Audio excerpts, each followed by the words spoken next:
अमित भाई, एएनआई के पॉडकास्ट में आने के लिए धन्यवाद जी। सीए के लिए अभी लाने की क्या जरूरत थी? सारे जो विपक्ष के नेता है सब कह रहे हैं कि ये ठीक चुनाव के पहले नोटिफिकेशन लेके आए हैं। पहली बात तो सीए की जरूरत क्या थी और इसकी नोटिफिकेशन चुनाव के 2 या 3 महीने पहले? देखिए, मैं पहले टाइमिंग की बात करता हूँ जी। सारे विपक्षी दल, ओवैसी हो, राहुल गांधी जी हो या अरविंद केजरीवाल हो या ममता जी हो, ये झूठ की राजनीति कर रहे हैं। इसलिए टाइमिंग का महत्व नहीं है। भारतीय जनता पार्टी ने 2019 में अपने घोषणा पत्र में कहा है कि हम सीए लेकर आएंगे और पाकिस्तान, अफगानिस्तान और बांग्लादेश के जो शरणार्थी है उनको नागरिकता देंगे। तो भारतीय जनता पार्टी का एजेंडा बहुत स्पष्ट है और वो एजेंडे के आधार पर हमें बहुमत मिला है। 2019 में ही ये बिल संसद के दोनों सदनों ने पार कर दिया। उसके बाद कोविड के कारण थोड़ा लेट हुआ। अब टाइमिंग का क्या महत्व है? सरकार ने अपनी विल चुने जाने से पहले अभिव्यक्त कर दी है। चुनने के बाद फर्स्ट प्रायोरिटी में पहले ही साल में दोनों सदनों से इस कानून को मान्यता मिल गई है। रूल्स फॉर्मेलिटी है। अब टाइमिंग का या पॉलिटिकल गेन या लॉस का सवाल नहीं है। अब विपक्ष तुष्टीकरण की राजनीति कर कर, एपीसमेंट की पॉलिटिक्स कर कर वोट बैंक को कंसोलिडेट करना चाहता है।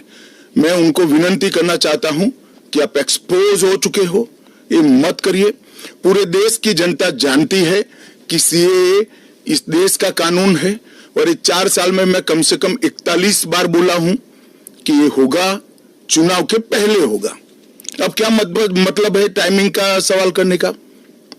तो इतने साल तो हुआ नहीं ना, 2019 के बाद अब हुआ है। स्मिता जी, मुझे एक बात बताइए, wheel of legislator, wheel of government bill से प्रकट होता है या रूल से प्रकट होता है? ऑब्वियसली बिल से। रूल व्यवस्था करता है, जो करने में पहले कोविड के कारण और बाकी सारे पॉलिटिकल इश्यूज के कारण लेट हुआ। मगर कब से नागरिकता मिलेगी? तो 2014 के पहले से। वो थंब रूल वहीं का वहीं है। आज क्या फर्क पड़ गया है बताइए? कोई फर्क नहीं पड़ा है। भारतीय जनता पार्टी को के लिए ये पॉलिटिकल गेन का मुद्दा नहीं है। भारतीय जनता पार्टी के लिए, हमारे नेता नरेंद्र मोदी जी के लिए अफगानिस्तान, पाकिस्तान और बांग्लादेश से आए हुए करोड़ों शरणार्थियों को उनका अधिकार देने का मुद्दा है, उनकी वेदना से मुक्ति दिलाने का मुद्दा है और उनकी 3 पीढ़ी को न्याय देने का मुद्दा है, जो कांग्रेस पार्टी ने कभी नहीं दिया। आप कह रहे हैं करोड़ों लोग यहाँ आएंगे, लेकिन ये पॉलिटिकल नहीं है, मतलब आपको कोई पॉलिटिकल फायदा नहीं होगा। लेकिन जो विपक्ष है वो कहती है कि आप एक नया वोट बैंक बना रहे हैं, बीजेपी एक नया वोट बैंक बना रही है अपने लिए। देखिए, विपक्ष को और कोई काम नहीं। उन्होंने तो सर्जिकल स्ट्राइक और एयर स्ट्राइक को भी बताया कि आपका पॉलिटिकल फायदा है, तो क्या हम टेररिज्म पर कदम न उठाए? इन्होंने 370 को भी बताया कि आपके पॉलिटिकल फायदे के लिए कर रहे हैं। हम 1950 से कह रहे हैं कि हम 370 को हटाएंगे। उनका हिस्ट्री है, जो बोलते हैं वो करते नहीं है। मोदी जी का हिस्ट्री है, जो भारतीय जनता पार्टी ने कहा है, नरेंद्र मोदी ने कहा है, वो पत्थर की लकीर है। मोदी की हर गारंटी पूरी होनी है। 2019 में आपने एएनआई को इंटरव्यू में कहा था कि जो हिंसा हुई थी उस वक्त, सीए के कारण जो हिंसा हुई थी उस वक्त आपने कहा था एक डिसइंफॉर्मेशन कैंपेन है और वो आप दूर नहीं कर पाए उस डिसइंफॉर्मेशन को, मिस इन्फॉर्मेशन, डिसइंफॉर्मेशन जो भी। इस बार क्या पार्टी जो है या सरकार जो है उसको अलग कर पाई है? सुनीता जी, दरमियान में मैंने कहा 41 टाइम, 41 बार अलग अलग मंचों से इसके बारे में मैंने डिटेल बात करी है कि इस देश के अल्पसंख्यक माइनॉरिटीज या तो किसी और व्यक्ति को डरने की जरूरत नहीं है, क्योंकि सीएए में किसी की नागरिकता लेने का प्रावधान ही नहीं है। सीएए सिर्फ और सिर्फ 3 देश, अफगानिस्तान, पाकिस्तान और बांग्लादेश से हिंदू, सिख, बौद्ध, क्रिश्चियन और पारसी, जो जैन और पारसी शरणार्थी आए हैं, इनको उनका अधिकार देने का कानून है, नागरिकता देने का कानून है, जिससे इनके जीवन की वेदनाओं को हम कम कर पाए। मैं बाकी रिलीजन्स के बारे में बाद में आती हूँ, पहले मुसलमान समुदाय के बारे में बात करते हैं, क्योंकि चाहे ओवैसी साहब हो, चाहे ममता बनर्जी हो, और फिर बहुत से विदेशी मीडिया जो है वो भी कह रही है it's an anti Muslim law, because आप मुसलमानों को नहीं शामिल कर रहे हैं, तो वो क्राइटेरिया ही है कि मुसलमान नहीं होने चाहिए। ऐसा नहीं है, आप इस लॉ को आइसोलेशन में नहीं दे सकते। इस देश का एक इतिहास है। 15 अगस्त 1947 को देश का विभाजन हो गया, देश 3 हिस्सों में बंट गया। वो बैकग्राउंड है। भारतीय जनसंघ, भारतीय जनता पार्टी हमेशा विभाजन का विरोध किया। हम कभी सहमत नहीं थे। इस देश का विभाजन धर्म के आधार पर होना ही नहीं चाहिए था, मगर उस वक्त किया गया। जब धर्म के आधार पर आप विभाजन करते हो और वहां जो अल्पसंख्यक है उन लोगों पर ढेर सारे अत्याचार हो, धर्म परिवर्तन कराए जाए, इनकी महिलाओं को अपमानित किया जाए, वो माँ बहन बेटी के लिए वो शरण में आए भारत की, तो क्या उसको यहाँ नागरिकता का अधिकार नहीं है? और स्वयं कांग्रेस के नेताओं ने आजादी के वक्त सैकड़ों भाषणों में कहा है कि अभी मारकाट चल रही है, अभी जहां है वहां रह जाइए, बाद में जब कभी भी भारत में आएंगे आपका स्वागत है। परंतु बाद में इलेक्टोरल पॉलिटिक्स चालू हुई, वोट बैंक की राजनीति चालू हुई। अपीसमेंट के कारण वो वादा कांग्रेस पार्टी ने कभी पूरा नहीं किया जो आज नरेंद्र मोदी पूरा कर रहे हैं। सर, जो बाकी समुदाय, बाकी जो रिलीजन्स हैं, चाहे हिंदूज हैं, जैन हैं, बुद्ध हैं, सिख हैं, उन सबको तो मैं मानती हूँ, ठीक है, देवर रिलीजन्स बॉर्न इन इंडिया। पर पारसी और अगर आप पारसी और ईसाइयों को ला सकते हैं, वो जो रिलीजन्स है, they were not born in India, तो अगर आप पारसी और ईसाइयों को ला सकते हैं तो मुसलमानों को क्यों नहीं? देखिए, मुस्लिम आबादी के लिए ही वो हिस्सा भारत का भाग नहीं है। वो भूमि इसीलिए दे दी गई थी। फिर तो हर देश से अव्यवस्था से जो आना चाहिए, इसके लिए भारत के दरवाजे खोल लो। भारत कहां बचता है? अखंड भारत के जो लोग हिस्सा थे और जिन पर धार्मिक प्रताड़ना हुई है, उसको शरण देना मैं मानता हूं हमारी नैतिक जिम्मेदारी है और हमारी कॉन्स्टिट्यूशनल रिस्पॉन्सिबिलिटी। और स्मिता जी, आप आंकड़े की गहराई में जाइए। जब विभाजन हुआ तब पाकिस्तान में 23% हिंदू थे, हिंदू और सिख थे। आज 3.7% बच गए। कहां गए सारे? इतने सारे तो यहाँ आए नहीं। धर्म परिवर्तन हुआ, अपमानित किया गया, दोयम दर्जे के नागरिक के नाते इनको रखा गया। कहां जाएंगे ये लोग? क्या देश इसका विचार नहीं करेगा? देश की पार्लियामेंट इसका विचार नहीं करेगी? देश की पॉलिटिकल पार्टियों ने इनका विचार नहीं करना चाहिए? इसमें अहमदी, मैं बांग्लादेश की बात करता हूं जी। 1951 में हिंदुओं का प्रतिशत 22% था। मैं 51 की बात कर रहा हूं, बांग्लादेश की 51 के आंकड़े ऊपर हमारे पास है। 2011 की जनगणना में वो 10% रह गए। कहां गए वो लोग? अफगानिस्तान 1992 के पूर्व, 92 के आंकड़े मेरे पास लगभग 2 लाख सिख और हिंदू थे और आज करीब 500 बच गए। क्या इन लोगों को अपनी बिलीफ से जीने का अधिकार नहीं है? वो जब भारत एक था तब हमारे ही थे, हमारे ही भाई है, हमारी ही बहन है, हमारी ही माता है। अगर यही थियोरी को आप अपना लो तो पार्टीशन के बाद इतने सारे शरणार्थियों को क्यों लिया? उसका भी तर्क नहीं है फिर तो ये मैं पूछूंगी कि आपने कहा कि धर्म के आधार पर दूसरा मुल्क बना, पर वहां पर शिया और अहमदी, बलोच, ये भी तो प्रताड़ित है वहां पर। देखिए, वो प्रताड़ना आंकड़ों के आधार पर इतनी सिद्ध नहीं की जाती और पूरी दुनिया में ये सारा ब्लॉक मुस्लिम ब्लॉक माना जाता है। आप मेरी बात समझ कर चलिए। और शिया, अहमदिया वो तो छोड़िए, मुसलमान को भी अधिकार है एप्लीकेशन करने का। हमारे संविधान ने रास्ता खोला है, वो एप्लीकेशन कर रेफ्यूजी के तौर पर ना रेफ्यूजी के तौर पर नहीं, नागरिकता लेने के लिए अप्लाई कर सकते हैं। भारत सरकार इनकी भारत की सुरक्षा और भारत की बाकी सारी चीजों को देखते हुए उसका निर्णय करेगी। अच्छा, तो एक रास्ता किसी के लिए बंद नहीं है। ये स्पेशल एक्ट इसलिए बनाया है कि ये किसी भी वैध डॉक्यूमेंट के बगैर शरण में आए हैं, बॉर्डर क्रॉस कर आ गए हैं। तो अब आपने पोर्टल भी खोल दिया है, उसमें वो सारे डिटेल्स करेंगे। वो पोर्टल सुरक्षित है, और अगर किसी के पास दस्तावेज नहीं है तो क्या अब वो ना नागरिक है, ना माइग्रेंट है, ना रेफ्यूजी है, क्या बन जाते हैं? देखिए, मैं आपको बताता हूं, जिनके पास दस्तावेज नहीं है इसका रास्ता हम बाद में ढूंढेंगे, परंतु जिनके पास दस्तावेज है वो मेरे एक रफ अंदाज से 85% से ज्यादा है।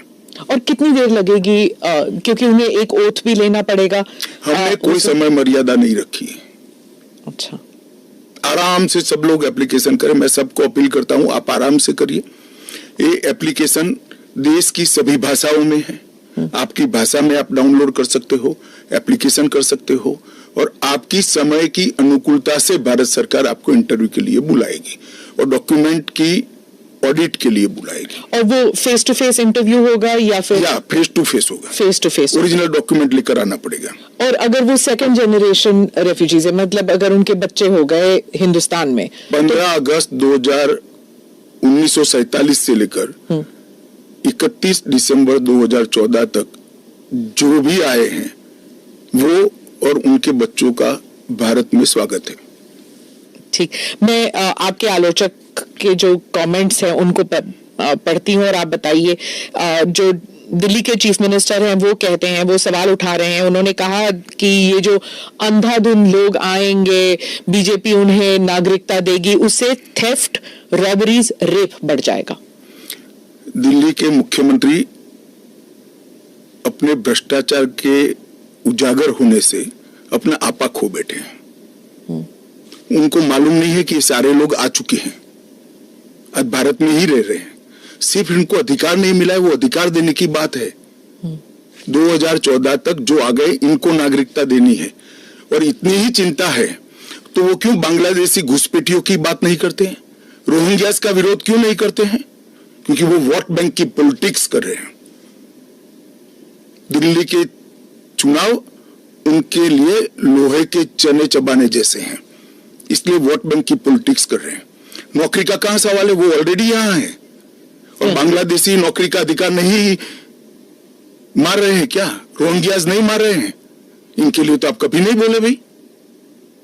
सिर्फ जो हिंदू शरणार्थी आए हैं, जो बौद्ध शरणार्थी आए, जो जैन, पारसी और क्रिश्चियन शरणार्थी, इसी का विरोध कर रहे हैं। वो यही कह रहे हैं कि आप अपने नागरिकों को नौकरी नहीं दे पा रहे हैं, और इनको स्मिता जी वो पार्टीशन के बैकग्राउंड को भूल गई हैं। शायद उनको जो निराश्रित आए थे, जो रेफ्यूजीज आए थे, इनके परिवार के साथ एक चाय पीनी चाहिए। अरबों खरबों रुपए की संपत्ति छोड़कर रेफ्यूजी बनकर यहां आए थे, दिल्ली के बाजार में सब्जियों की दुकान लगाई थी। मोदी जी ने विभाजन की विभीषिका का दिन मनाकर उसको हिस्ट्री का हिस्सा बनाया है। इन लोगों के मन में संवेदना नहीं है, वो समझते नहीं है वहां धर्म के आधार पर इनके परिवार की महिलाओं का गौरव छीना जाए, अपमानित किया जाए, क्या करेंगे वो? इनकी वेदना हम भी नहीं सही सुनेंगे। 50 में आ गए, 60 में आ गए, 70 में आ गए, 80 में आ गए, आज भी नागरिकता नहीं है। बच्चों को अस्पताल में दाखिला नहीं मिलता है, ढंग की नौकरी नहीं मिलती है, छुट भैया नौकरी करते हैं, अपने नाम से प्रॉपर्टी नहीं ले सकते हैं, मतदान नहीं कर सकते हैं। क्यों? क्या गुनाह है उनका? विभाजन का फैसला उन्होंने नहीं किया था, कांग्रेस पार्टी ने किया था, और उस वक्त सबने कहा था कि जो आएंगे उसको हम नागरिकता देंगे। अब अपने वादे से मुकर जाना, मैं मानता हूं कि हमें तो कम से कम मंजूर नहीं है। इनकी संवेदनाओं को भारतीय जनता पार्टी भी महसूस करती है, इस देश के प्रधानमंत्री भी महसूस करते हैं, और हम मानते हैं कि इनकी ये 75 साल की वेदनाओं का अंत कभी न कभी आना चाहिए, और ये चुनाव के पहले आ जाए वो ठीक है। ममता बनर्जी पे आती हूँ। चीफ मिनिस्टर ने कहा है कि बीजेपी जो है ये हिंदू मुसलमान का खेल कर रहे हैं, और उन्होंने ऑडियंस को कहा कि आपकी प्रॉपर्टियां छिन जाएंगी, आपके बच्चों का एजुकेशन खत्म हो जाएगा, आपको डिटेंशन कैंप में भेज दिया जाएगा, और डिटेंशन कैंप ऑलरेडी हैं, तो ये सीए के जरिए 15 से लेके 20 लाख लोगों की सिटीजनशिप छीन ली जाएगी। देखिए, मैं ममता जी को करबद्ध निवेदन आपके इस कार्यक्रम के माध्यम से करना चाहता हूं। पॉलिटिक्स करने के हजारों मंच है, प्लीज बांग्लादेश से आए हुए बंगाली हिंदुओं का हित मत करिए। आप खुद बंगाली हैं। बांग्लादेश से जो बंगाली हिंदू आए हैं, इनको नागरिकता देने के लिए एक कानून है। ममता जी को मैं खुली चुनौती देता हूं, इस कानून की धारा में से किसी की नागरिकता छीनने की एक धारा वो बता दे सार्वजनिक रूप से। वो खौफ पैदा कर रही है, हिंदू और मुसलमानों के बीच में विखवाद कराना चाहती है, अपनी वोट बैंक का कंसोलिडेशन करना चाहती है। ममता जी, इसको मत रोकिए। करने जैसा काम है, घुसपैठ रोकिए। नहीं रोक रही है, वो नहीं कर रही, आप हमें कोऑपरेट नहीं कर रही। आसाम में कंप्लीट घुसपैठ रोक गया क्योंकि वहां भारतीय जनता पार्टी का शासन है। किस तादाद तक घुसपैठ हुआ है और कब से हो रहा है? देखिए, इसके अधिकृत आंकड़े जब तक राज्य सरकार कोऑपरेट न करे, ढूंढना बहुत दिक्कत होती है, क्योंकि कलेक्टर के हाथ में पूरा मसले। और डिटेंशन कैंप की बात, अगर वो दिन दूर नहीं है जी, वो दिन दूर नहीं है कि वहां पर भी भारतीय जनता पार्टी की सरकार आएगी और हम इसको कड़ाई से रोकेंगे। इसीलिए तो आपको चाणक्य कहते हैं पॉलिटिक्स। नहीं, मैं मानता हूं कि अगर इसी प्रकार की पॉलिटिक्स आप करेंगे, इतने महत्वपूर्ण राष्ट्रीय सुरक्षा के मुद्दे के साथ अपीसमेंट की पॉलिटिक्स कर घुसपैठ होने देंगे, जो शरणार्थी आए हैं उनको नागरिकता देने का विरोध करेंगे, तो जनता आपके साथ नहीं रहेगी। ममता जी को शरणार्थी और घुसपैठिए दो शब्द के बीच का अंतर ही मालूम नहीं है या जान के नहीं कर रही? अब मैं तो जो बोलती है वो सच मानता हूं, इसलिए कह रहा हूं मालूम नहीं है। डिटेंशन कैंप के बारे में बताइए, इसके बारे में बहुत गलतफहमी आ रही है। ऐसा है, आप स्मिता जी इतनी जागरूक पत्रकार है, देश की जानी मानी पत्रकार है, आप भी स्वयं एक बार सीए को पढ़ लेती, इसके रूल्स को पढ़ लेती, तो मालूम पड़ता इसमें डिटेंशन कोई कैंप की प्रोविजन ही नहीं।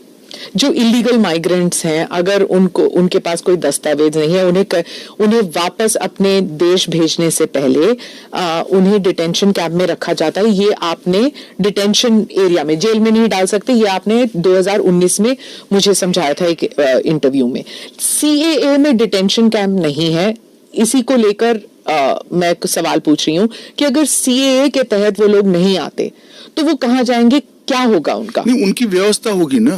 100 लोगों का प्रॉब्लम है तो उसमें से 85 का तो अभी क्लियर हो रहा है, बाकी का आगे सोचेंगे। तो कितने लोग होंगे आपके हिसाब से? लाखों में, करोड़ों में, हजारों में, कितने लोग हैं? देखिए, ढेर सारे लोग हैं, इसकी कोई गिनती नहीं है। वो जब एप्लीकेशन आएगी, और बहुत सारे लोग, ये जो मिस कैंपेन चल रहा है, अपप्रचार चल रहा है, इसके कारण शायद एप्लीकेशन करते हुए भी डरेंगे। मैं सबको आश्वस्त करना चाहता हूं, आप यहां पर अप्लाई कर दीजिए। नरेंद्र मोदी गवर्नमेंट पर भरोसा रखिए, आपको रिट्रोस्पेक्टिव इफेक्ट से सिटीजनशिप दी जाएगी। आपका अवैध तरीके से भारत में आना, इस शरणार्थी के रूप में आपको स्वीकृति ये कानून दे रहा है, इसका कोई क्रिमिनल केस आप पर होगा नहीं, और आपकी भारत में की हुई सारी एक्टिविटी को भी वैधता प्रदान की जाएगी। तो किसी को डरने की जरूरत नहीं है। उनके पास एक्स्ट्रा राइट्स होंगे या इक्वल राइट्स होंगे या कम राइट्स होंगे? इक्वल राइट होंगे, वो भारत के नागरिक माने जाएंगे। मेरा और आपके जितना ही अधिकार उनका होगा। एक और बात थी, वो एक तो गलतफहमी, अप्रचार कहिए या जो भी है, या कंफ्यूजन ही कहिए, कि असम में सीएए लागू होगा या नहीं होगा, और एनआरसी और सीएए ये इनका क्रॉसिंग है कि नहीं, इंटर देखिए, असम में जो एनआरसी की ऑर्डर हुए वो सुप्रीम कोर्ट ऑफ इंडिया की, इसका सीएए से कोई लेन देन नहीं है। आसाम नहीं, देश के हर हिस्से में सीएए लागू होगा। सिर्फ नॉर्थ ईस्ट के राज्य जहां पर 2 प्रकार के विशेषाधिकार उनको दिए गए हैं, वो विशेषाधिकार के तहत जो राज्य आते हैं उनको ही सीए नहीं होगा। एक इनर लाइन परमिट का प्रोविजन है और संविधान की 6ठी अनुसूची में शामिल जनजातीय क्षेत्र है। हाँ, वो जो 6 शेड्यूल में वो असम के कुछ जम्मू कश्मीर के कुछ इलाके, राजस्थान के कुछ इलाके, हिमाचल के कुछ इलाके आते हैं उसमें। वहाँ नहीं लागू होगा, बाकी सब जगह लागू हो जाएगा। पर लोग नहीं जानते ना, क्योंकि कुछ साल वो यहाँ है, कुछ साल, और जो ट्राइबल इलाके हैं उनका जो कॉम्पोजिशन है वो बदलेगा नहीं सीए की वजह से, जरा भी नहीं बदलेगा। ट्राइबल कॉम्पोजिशन और उनके अधिकार को हम जरा भी डाइल्यूट नहीं कर रहे हैं। हमने एक्ट में ही प्रोविजन कर दिया है कि जहां पर भी इनर लाइन परमिट है और जहां संविधान की 6ठी सूची में जो क्षेत्र शामिल किए गए हैं, इन पर वहां पर सीए नहीं लागू होगा और वहां के एड्रेस वाला एप्लीकेशन भी ऐप में अपलोड ही नहीं होता है। तो लागू होने का सवाल ही नहीं आता है। और एक्ट में ही प्रोविजन है, मगर हमने एप्लीकेशन में भी वो एरिया को एक्सक्लूड कर दिया है। कोई अप्लाई करेगा भी वो वहां से तो नहीं, ऐप ही नहीं खुलेगा। पर वो कहीं और जाके अप्लाई कर सकता है ना? तो वो भारत के नागरिक तो बन ही सकते हैं। हाँ, अच्छा, ओके। वो संविधान की 6ठी अनुसूची में सुरक्षित क्षेत्रों के नागरिक नहीं बन सकते। इनर लाइन परमिट से सुरक्षित क्षेत्रों के नागरिक नहीं बन सकते, वो भारत के नागरिक बन ही सकते हैं। आपने कहा हर जगह लागू होगा। केरल, तमिलनाडु, पश्चिम बंगाल, इन तीनों राज्यों ने कहा है कि हम यहाँ पर लागू नहीं होने देंगे। क्या उनके पास ये अधिकार है कि वो लागू नहीं करने देंगे? वो भी समझ रहे हैं कि उनको अधिकार नहीं है। हमारे संविधान के अनुच्छेद 11 में संसद ने नागरिकता के बारे में कानून बनाने का अधिकार केवल और केवल भारत की संसद को दिया गया है। एक केंद्र का विषय है, केंद्र और राज्यों का साझा विषय नहीं है। तो नागरिकता के बारे में कानून और कानून का इम्प्लीमेंटेशन, वो दोनों हमारे संविधान की 246/1 अनुच्छेद के माध्यम से इसको शेड्यूल 7 में डाला गया है, जो केंद्र की इसकी तमाम शक्तियां केंद्र को दी गई है। पर जैसे वेरिफिकेशन वगैरह है, पूरा जो ग्राउंड पे तो चेकिंग होगी ना, वो सब तो स्टेट गवर्नमेंट ही करेंगे। क्या वेरीफाई करना है? पोर्टल के थ्रू। वो तो इंटरव्यू में लेकर आएंगे कि मैं बांग्लादेश से आया हूँ, देखिए मेरा पुराना डॉक्यूमेंट है। और वो राज्य में नहीं होगा इंटरव्यू राज्य में भी हो सकता है, भारत सरकार करेगी। तो कोऑपरेशन की जरूरत नहीं है, क्योंकि ये करना ही होगा। मैं मानता हूं चुनाव के बाद सब कोऑपरेट करेंगे। ये पॉलिटिक्स के लिए गलत प्रचार कर रहे हैं, अपीसमेंट की पॉलिटिक्स। और क्या यहाँ मतलब बांग्लादेश, अफगानिस्तान, पाकिस्तान के जो शरणार्थी हैं, क्या वो तमिलनाडु में गए हैं? वहां पर मतलब स्टालिन इसको इतना बड़ा, मैं कोई पॉसिबिलिटी छोड़ना नहीं चाहता।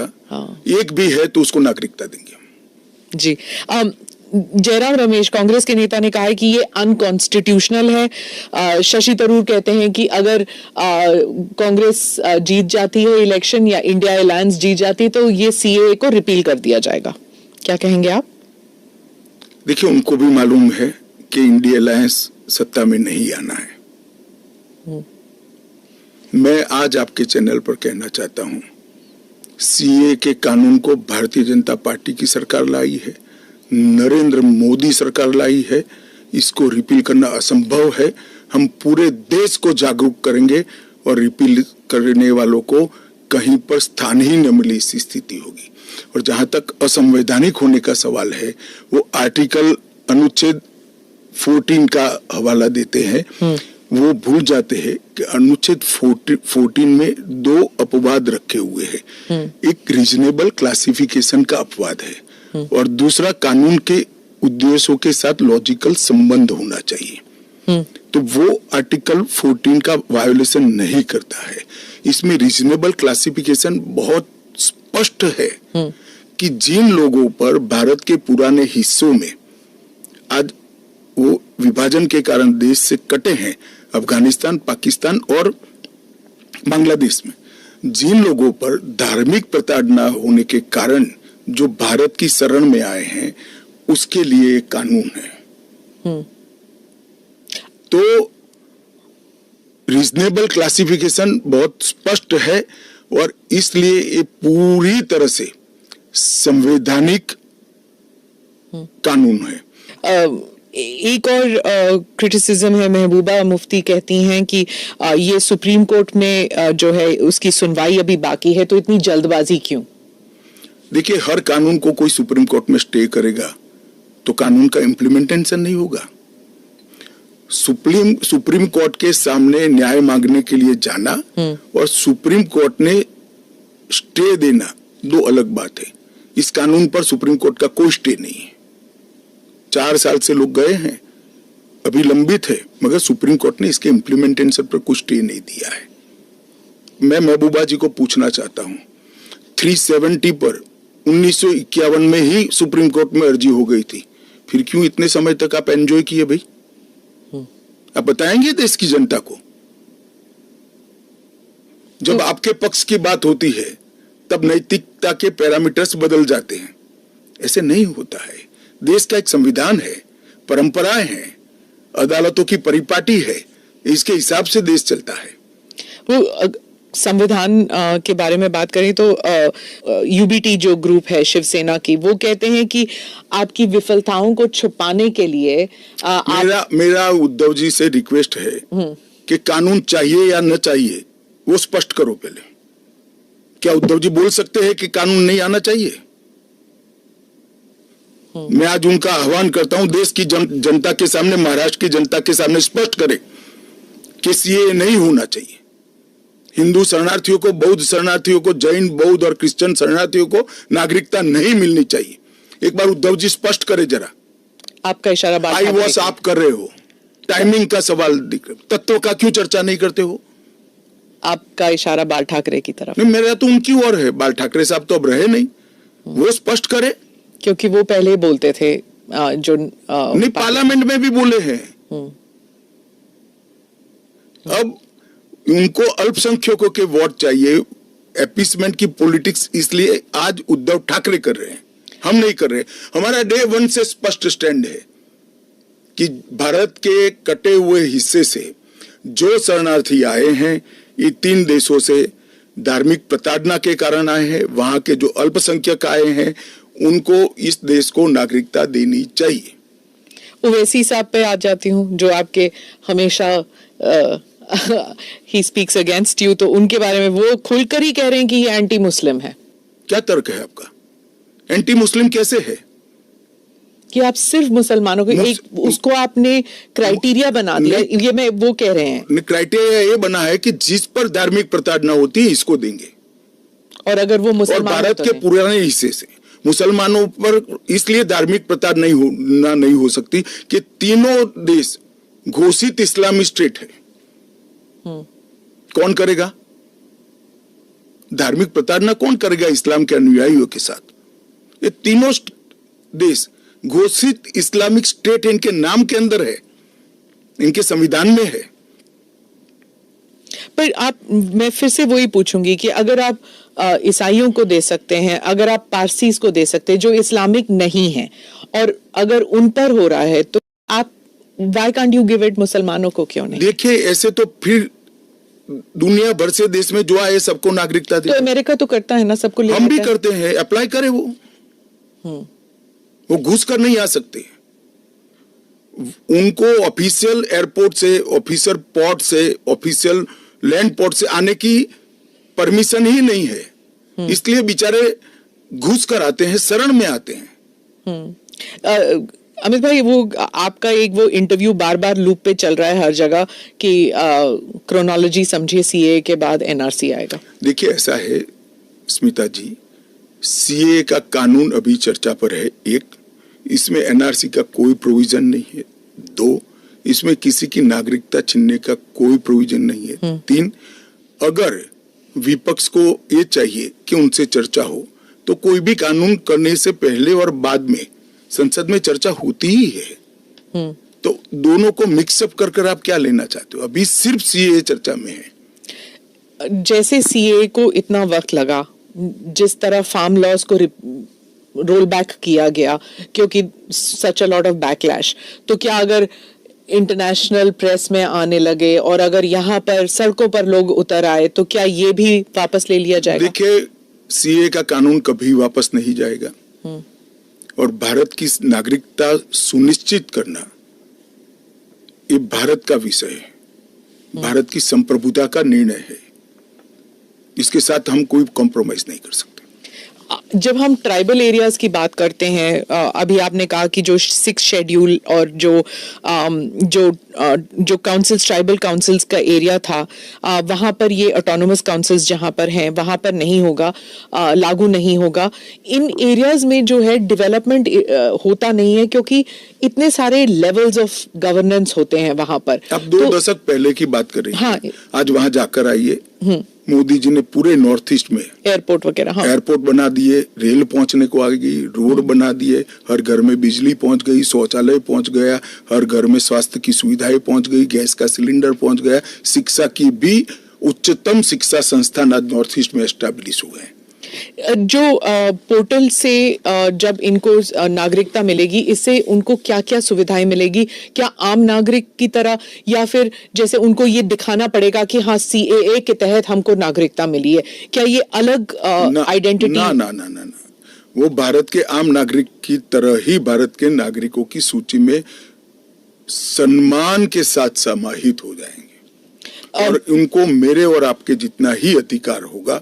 वो चुनाव भी लड़ सकते हैं, एमएलए भी बन सकते हैं, एमपी भी बन सकते हैं, मुख्यमंत्री या केंद्र सरकार के मंत्री भी बन सकते हैं। राहुल गांधी जो न्याय यात्रा में बार बार सीए भी उठा रहे हैं और बाकी विषयों पर भी सरकार पर आरोप लगाते हैं कि अपनी विफलताओं को छुपाने के लिए कभी सीए लागू कर रहे हैं। मेरा आपसे रिक्वेस्ट है जी, कांग्रेस में आपकी अच्छी खासी पहुंच है, इस विषय पर राहुल जी से एक बार चर्चा करके डिटेल पूछ लो जरा। वो चर्चा नहीं कर रहे हैं ना, वो मीडिया को वहां पर कह रहे हैं कि मीडिया जो है वो चर्चा नहीं करना चाहती क्योंकि वो हमारे हाथ बंधे हुए हैं, हमारा मुंह बंद है। नहीं, मगर इस कमरे में बैठकर आपको इंटरव्यू करे सीए पर और समझाए, जो वो बोल रहे हैं वो इतना समझा दे जनता को।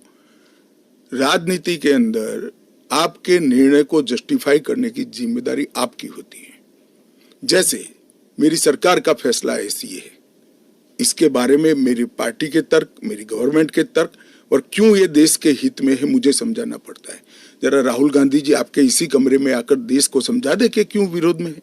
आप कहते हैं कि ये राजनीतिक नहीं है, लेकिन आपके जो राजनीतिक स्पीचेस हैं, तेलंगाना में आपने कहा, जब आप अपने वायदे गिनते हैं कि ये वायदे हमने पूरे किए, तो सीए भी उसमें है, तो इसमें राजनीतिक कहां से हो गया? तो फिर आपके तो हमारा एक वादा था कि देश के अर्थतंत्र को सुधारेंगे, तो क्या अर्थतंत्र मत सुधारो, पॉलिटिक्स कर रहे हो। फिर राजनीतिक कहां से हो गया? हम मानते हैं सीए देश के हित में है, इनका अधिकार है, इसलिए हमने दिया है। पॉलिटिक्स कहां से? वो भी कहना देना चाहिए। अगर राजनीतिक फायदा है तो उनको कौन रोक रहा है? पर सीए पे तो बहस हुआ नहीं ना, वो बात पास हो गया, उसके बाद पास कैसे हो गया? पार्लियामेंट में पूरी बहस करी हमने। तो अगर 400 सीट आते तो क्या वो फुल लाइसेंस हो जाता है कि आपके हिसाब से कि जनता ने कहा कि हमने आपको 400 सीट दी है, अब आप जो भी देश हित में समझे वो करते जाइए। ऐसे लाइसेंस जिन्होंने उपयोग करे, हमने तो कभी नहीं करे। हमने तो जनता ने जब जब आशीर्वाद दिया बड़ी जिम्मेदारी के साथ देश चलाया, चाहे अटल जी हो चाहे नरेंद्र भाई। इंदिरा गांधी ने एक बार लाइसेंस का दुरुपयोग किया था और फिर स्वयं चुनाव हार गई थी। तो इसका भी मैकेनिज्म पड़ा है ना। जो लाइसेंस का दुरुपयोग करेगा उसका भी मैकेनिज्म है। हमारे 5 साल के बाद पब्लिक के सामने जाना है, यहां समाप्त नहीं हो जाता है। ये आप कह रहे हैं, लेकिन जैसे फॉरेन मीडिया को अगर आप देखें, वो कह रहे हैं कि एक के बाद एक जो आपने किया है, चाहे ट्रिपल तलाक हो, 370 हो, सीएए हो। एक सेकंड, फॉरेन मीडिया को पूछे उनके देश में ट्रिपल तलाक है क्या? नहीं है। उनके देश में मुस्लिम पर्सनल लॉ है क्या?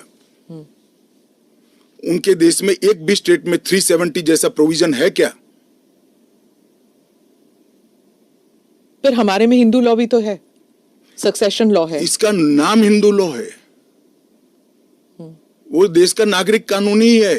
फिर मैं उसी सवाल पे आती हूँ, चाहे सीए हो, यूसीसी हो, या यूसीसी नहीं, सीए हो, या फिर 370 हो, ट्रिपल तलाक हो, ये सब आपकी मेजॉरिटी की वजह से ये सब स्मूथली हो गया।